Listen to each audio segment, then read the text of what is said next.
शिवसेना नाव आणि चिन्हाचा खटला आता पुन्हा एकदा लांबणीवर पडलाय। आज सुप्रीम कोर्टात शिवसेना नाव आणि धनुष्यबाणावर अंतिम सुनावणी होणार होती, मात्र आज सुनावणी आधीच कोर्टाने या खटल्याला पुढची तारीख दिली आहे। त्यामुळे आता या खटल्याची सुनावणी पुढच्या शुक्रवारी होणार असल्याची माहिती समोर येते आहे।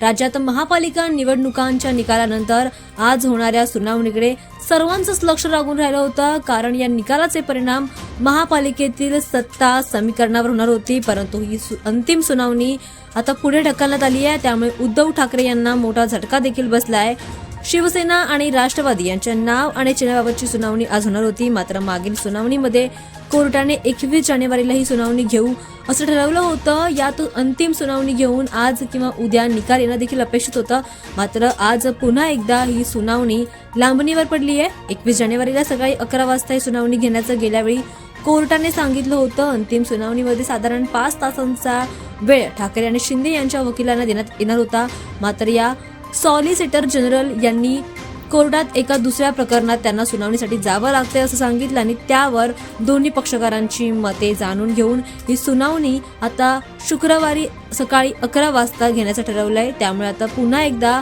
शिवसेनेच्या नावाची आणि चिन्हाचा हा खटला आता पुन्हा एकदा लांबणीवर